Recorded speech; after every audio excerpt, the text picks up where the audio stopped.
Hello and welcome back. Hello now. Come on, OBS. Hello and welcome back, ladies and gentlemen. Do some more Warhammer 2 SFO as the Greenskins. Da Immortals is a unit, there's a banner that we can assign, and I completely forgot to assign it to the Black Orcs, which actually would have made them even more effective. Yeah, who would have thunk? Actually 9 damage, so yeah, whatever. Yeah, the catapult did 737. Like I said, better than any other unit by quite a bit. The Boar Boys and the Wolf Riders came close, but not that close. Grimgor did okay, considering he's one guy. And yeah, problem is we didn't kill a lot of the enemy, but we sort of did and we didn't. All right, we're gonna eat the captives because we do need the regeneration. They're going to back off, but they're the least important out of everything. Thing is, we're going to need to attack Iron Rock immediately, and considering the fact that they are so well and truly depleted, this is going to be Child's Play, so we're going to auto-resolve it, that we didn't nearly lose the Wolf Riders. Going to keep that in mind. We also gained like 3,000 gold from the previous battle. Insane. Absolutely insane. And we're just going to occupy it because we don't want to damage the buildings. Well, we sort of do, because we were going to destroy that anyway. Should have sacked it. Should have sacked it, probably. Well, then again, public order is a nasty thing to deal with. Alright, do we upgrade it? Oddly enough, yeah, we need the building slots, for sure. And I think we have 1 or 2 skill points to add to Grimgor, maybe. Yeah, we have 4. Alright, lovely. So, what do? Buffing him further down this road is... Well, it's never a bad idea, because it's not like it caps out, you know? I'm going to give him choppers. Because it's proportional to his weapon strength, which is already insane, so I'm just going to add more, and it's already armor piercing, so, yeah. And that makes him a terrific lord. Adding straight up melee attack is good, but I want to add more armor to him and more melee defense, because he doesn't have a lot of melee defense. Ooh, look at this Warg though. It's map wide, 25 speed, 25 charge, 25 melee, 15 vigor. That's so good. Alright, we're going for that. Foe Seeker, also good. Melee defense, important. And then melee defense and thick-skinned, and then Warg. Alright. This route we're going to do after that. But, you know, it would have taken, like, half the campaign to get... Well, not half the campaign, but it would have taken, like, you know, a lot more to get all that with without the sort of mini mod to mitigate that. I think it's a great feature. Okay. I kind of want to add another Wolf Rider unit, considering how well the previous one did. Here's what we're going to do. We're going to compare it to the Boar Boys. So they're slower and they have less charge, but everything else is in their favor, as well as a massive slab of hit points. You know what we're going to do? We're going to get rid of the goblins, because they're terrible. And we're going to add 2 more Boar Boys into the army. 1 and arrows? Yeah, let's add 1, and then Orc Arrow Boys. Sure. Because I do love me some ranged.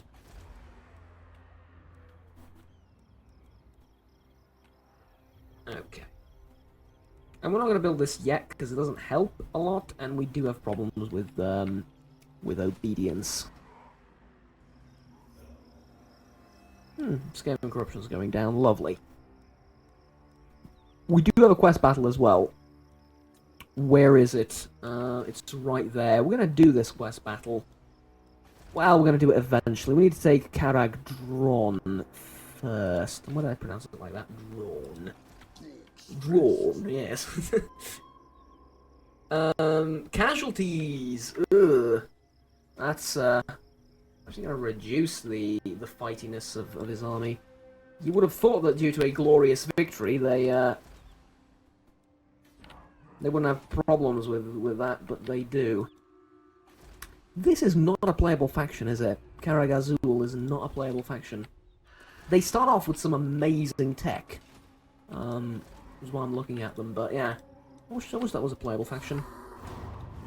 Ah, the good old days where you could make any faction playable by copying its name over to the start description file. Ah, glorious. Nowadays, it's... you know, copy over the name and pay $30 worth of DLC. I'm joking. But there's a little bit of truth in there.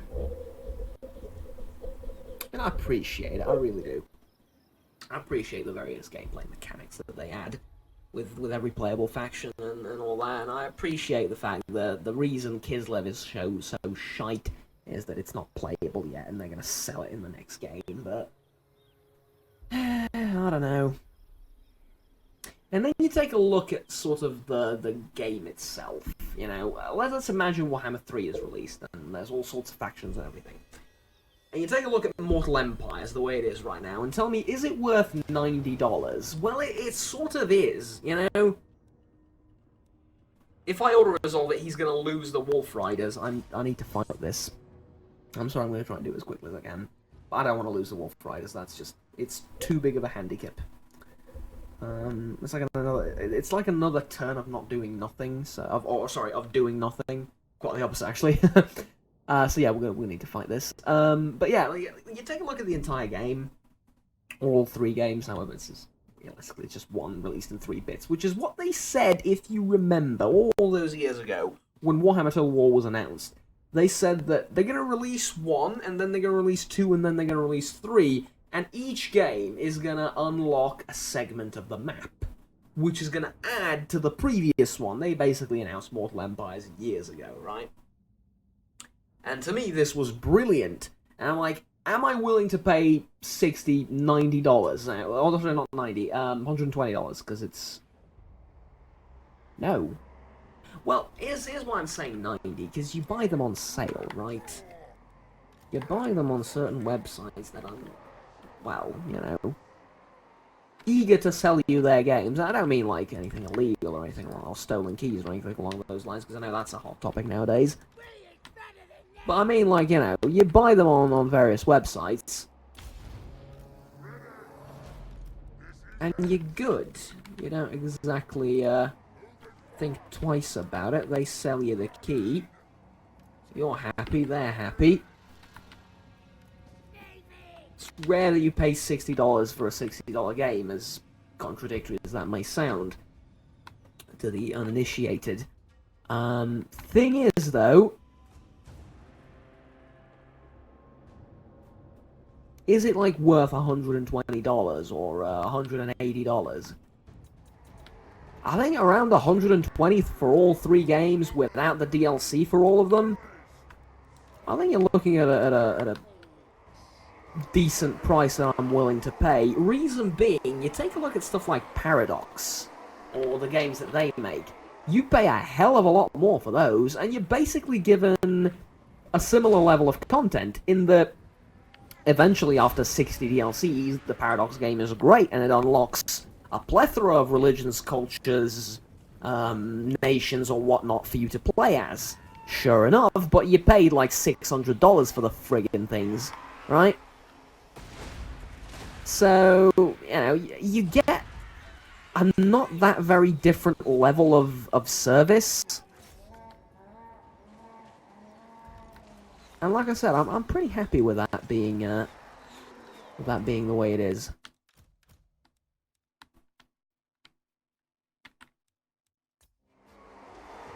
I don't know, maybe it's just me being insane, but...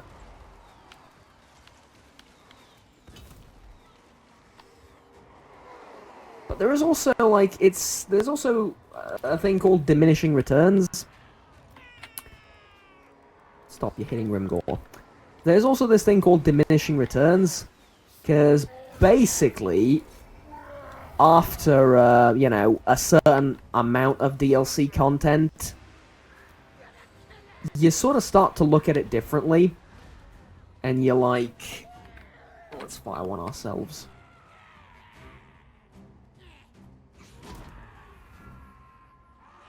Aw. You didn't let me fire it. Grimgor's gonna kill him before I get the chance to fire it. Okay, maybe he isn't. Ooh, this is gonna be difficult to hit. Nah. I need to go more to the left. I don't know how to go to the left with this thing. But I know that it is hilarious. There's also a thing called diminishing returns, right? The more you, like, you know, it's okay to pay 120, 150, however, you know, we can draw the line any way you want. For the 3 games and merge them into one, into sort of a Mortal Empires type thing, right?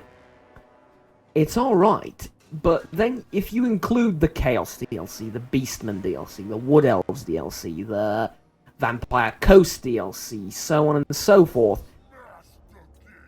you're looking at, I don't know, hundreds upon hundreds, if not, you know, you're now nearing the $1,000 mark. And just to be absolutely clear, I'm counting all the DLCs that are going to release for Warhammer 3 and that have been released so far for Warhammer 1 and 2. So you're looking at a stupid amount of money, and I haven't done the math, but, you know, it doesn't matter. The exact figure doesn't matter, but you're looking at a stupid amount of money for what is effectively one game. Sure, it's a lot of content, sure, it's 3 of them merged into one, but it's still sort of like one game. It's one Total War title, right? Sure, is it the biggest one they've released? Yeah, whatever. It's not a $1,000 Warhammer title, though. It really isn't. I mean, you compare the sort of scope, scale, and size of it to other games that they released in the past, in the long, long ago, and you're like, I don't know. And what's more, you take a look at, like, overhaul mods, which rework every faction imaginable with, fair enough, the, why do the kills get distributed like this? That's very weird.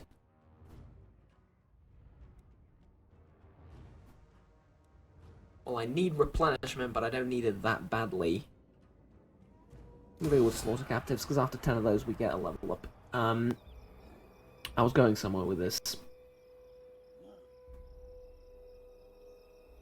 I'm gonna attack the Mutinous Gits. Provided I'm at an okay position health-wise for my troops.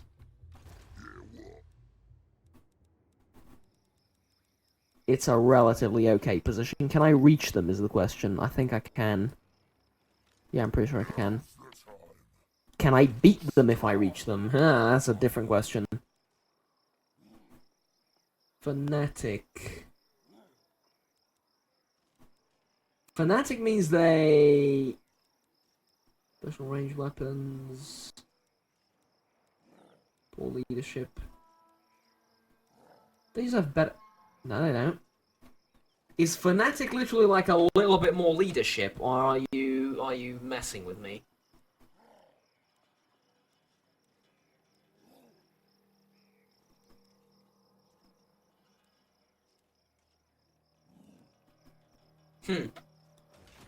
Interesting, okay.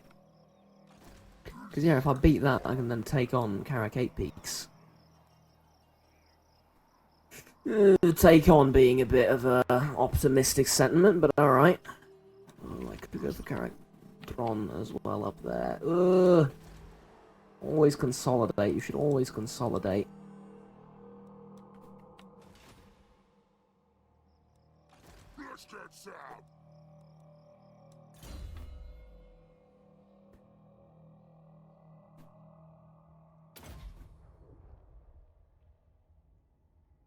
Let's go with thick skin so we can get Warg as quickly as possible.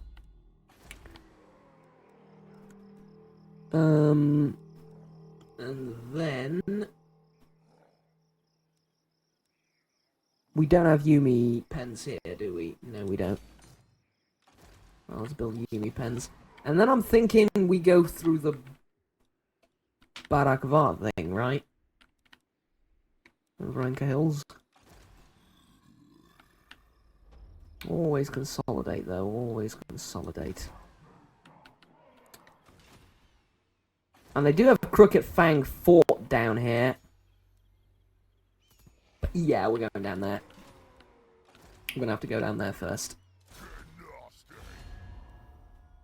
Now, if I can't reach you this turn due to a micropixel, I'm gonna be mad as hell.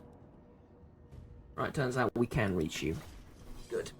So, yeah, it's like a difficult thing to measure, and it's difficult to say, but you know what I mean? Like, after so much money spent, you can't help but feel a little bit cheated when you take a look at some of the overhaul mods and stuff like that, you know? Now, again, I'm fully aware that those mods are there because of the developers' time and effort to put the modding tools in and to put all the different features in that can then be tweaked with mods. You know, that it's not all down to the work of the modders, that the developers put in a lot of their own blood, sweat, and tears into that thing as well, but, you know, mods are free. And you should donate, obviously, to your favourite modders, and you should reward them for their work. But you're not going to reward them with, you know, $600 worth of DLC.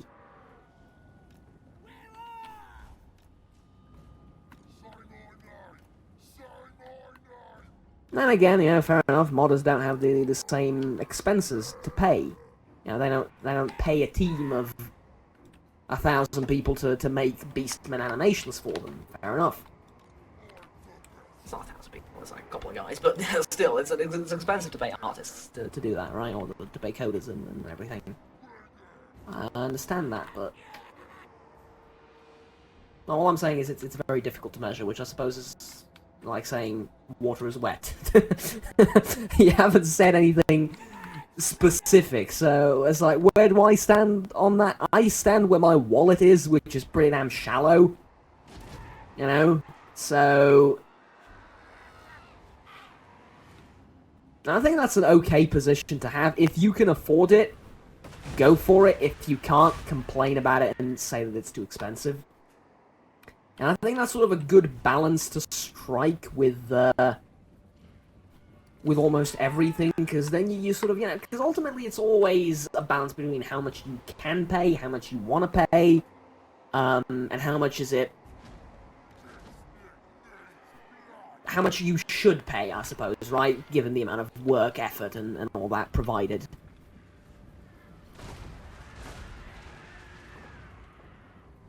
To create the product that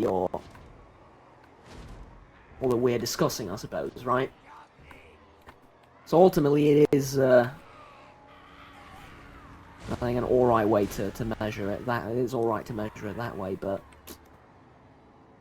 you know, it's never that simple, is it?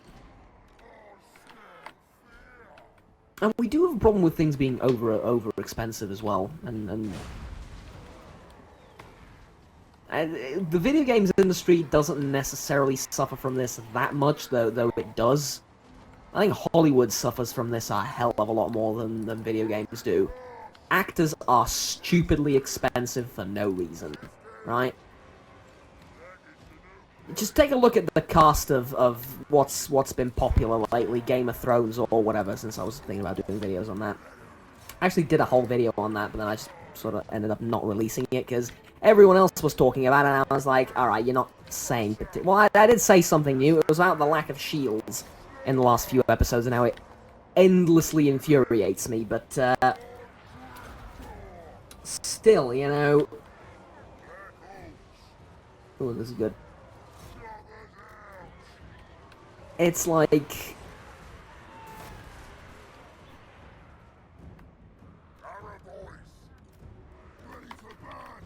you should all move up if you're gonna get effective shots into anything.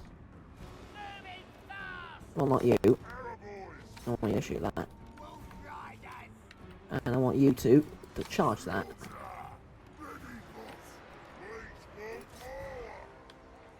I'm need to go. I need to shut up here for a second and focus on this battle. Because it's not exactly a light skirmish, is it? I mean, I'm gonna win it, there's no doubt about it, but it's not exactly a light skirmish either. It's important that we all realise this collectively and proceed accordingly, yes? Good, good. Not doing anything. Charge! Charge the fuckers! Bow, you shits! Alright, there you go, it's fine. Now it's fine. Charge your shits, come on.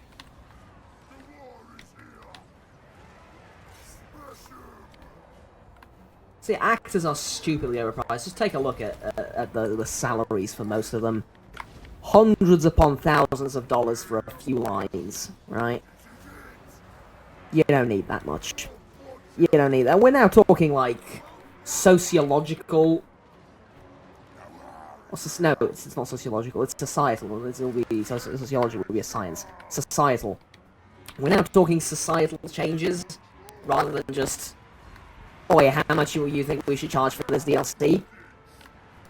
But you sort of understand where I'm coming from, like, stuff tends to get overcharged nowadays, or overpriced nowadays. And it is a problem, and it is a problem everywhere, and you know, the video games industry is not immune to it, even though it might be a little bit less influenced, well, a little bit less prone to it. But, yeah. We also do need to understand something that I think gets overlooked a lot. You can't expect video games to cost the same now, 30 years from now, and 50 years ago, right?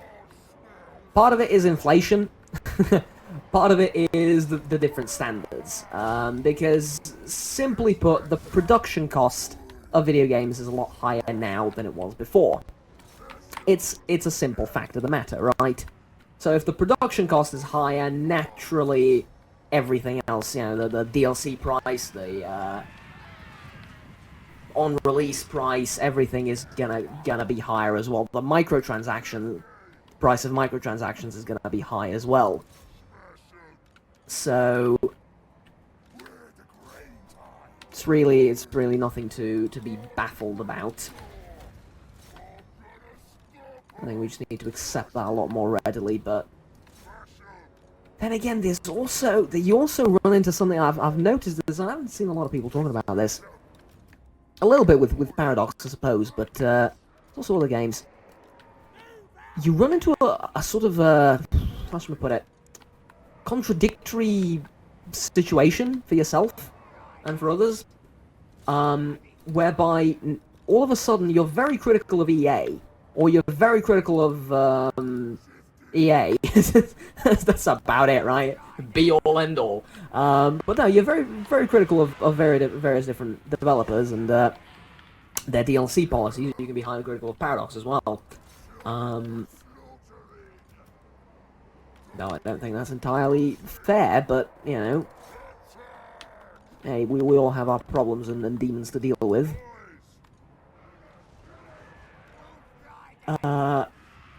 But then again, you'll go to a different game and you'll pay hundreds of thousands of dollars for, you know, very little in retrospect. I'll give you an example of something I spent probably upwards of I don't know, $300 or $400 in World of Tanks. I'm a little bit embarrassed to admit it, but yeah, I did. I've spent probably $400 to $500 on World of Tanks in general over the years, and I'm not proud to admit it, but you know, shit happens, I suppose. Are you still fighting? Yeah, you are still killing them, even though they're not on the map yet. Or they're not still on the map technically. Anyways, yeah, so I fully understand that I'm whining about having to pay for factions in Warhammer Total War, but I'm willing to spend like $30, $40 on a digital tank, which I'm gonna drive a couple of hundred times in World of Tanks, and then eventually the game's gonna die and I'm gonna leave it. So, yeah, I don't know.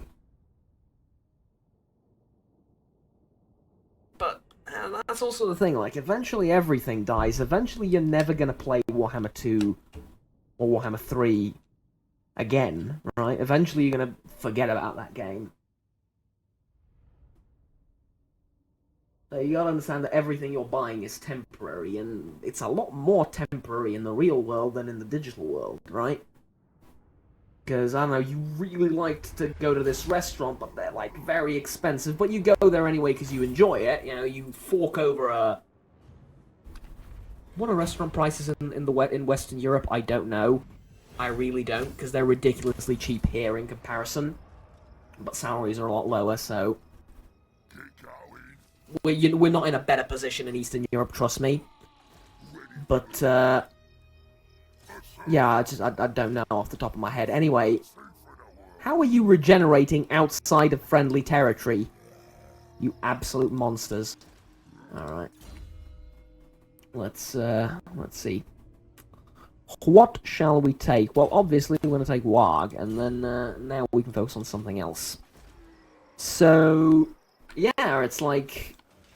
You know, you go over to a restaurant, you pay for that, you enjoy your meal, and then you're left with a feeling of, that was, like, really expensive. They don't have to charge that much. I can buy the same ingredients and cook it at home, I just don't know how to cook. Yeah, I think that's a general, I hear that quite a lot, is the thing. I think that's a general sentiment when it comes to that. But, at any rate,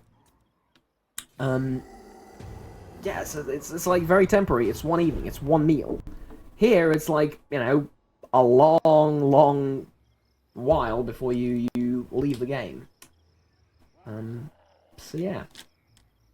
Movies especially, I think movies is a great thing to compare it to. Well, like, ticket prices for most Western countries, like $15, $20, something like that. For big AAA movies, blockbusters. It's an hour and a half, 2 hours of entertainment, and then you leave and then you forget it. I mean, sure, the experience of the movie stays with you, and if it's a specific, you know, if it's a particularly artistically important movie, then, you know, fair enough. What do you want? Really? With that strength ratio? Yeah, it's your funeral. But, you know, it's like...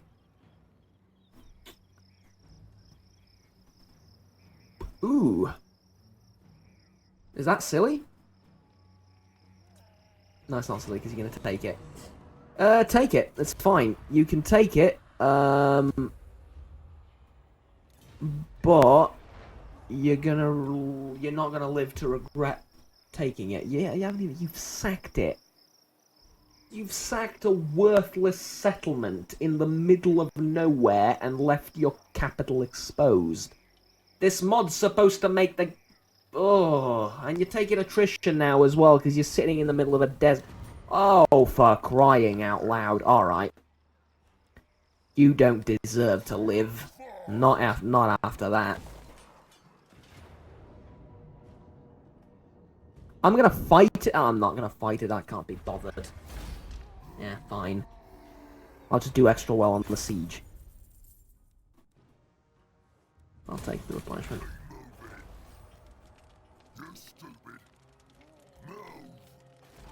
There's a huge pile of dung, right? They took a crap on my settlement. They took a giant crap on my settlement. Ladies and gentlemen, I am triggered. Alright, I guess he'll level up again, though. Oh,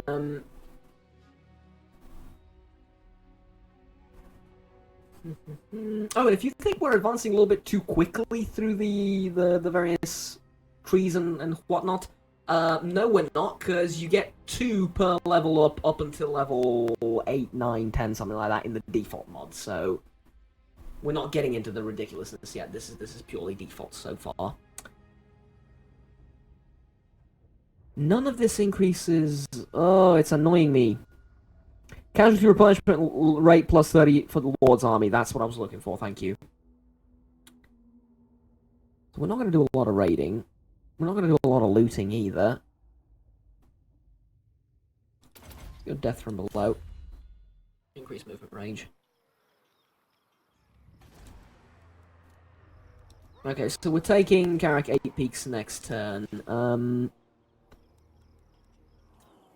But ultimately, what did we... What sort of, what's the word? What conclusion did we ultimately come to? Nah. You know, you're the judge, jury, and executioner. Ultimately, you decide. But I think the amount of fun that you're having, proportional to the amount of money you're spending, should be a good indicator. In that, I'm having a lot of fun with World of Tanks on the grand scheme of things, even though I rage at the game incessantly at times. So every now and again, throwing some money at a premium tank or whatnot, and I think I mostly just buy premium tanks. You know, garage slots and crew barracks and stuff like that. Throwing some money at that occasionally, I think, is alright. And same with games like these. You're having a lot of fun with it. Occasionally throw some money at it for a DLC, and there you go.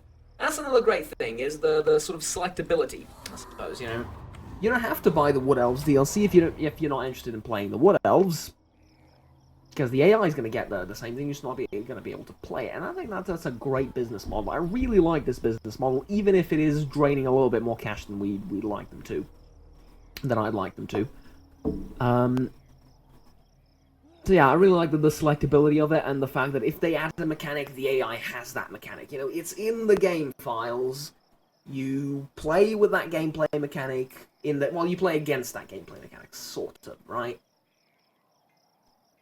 If a faction's added, you play against that faction, right? You can't play with that faction, and there's certain stuff that's locked away that you need to download and pay for. But, you know, the little updates, the little free updates that you get are really, really nice, so there you go.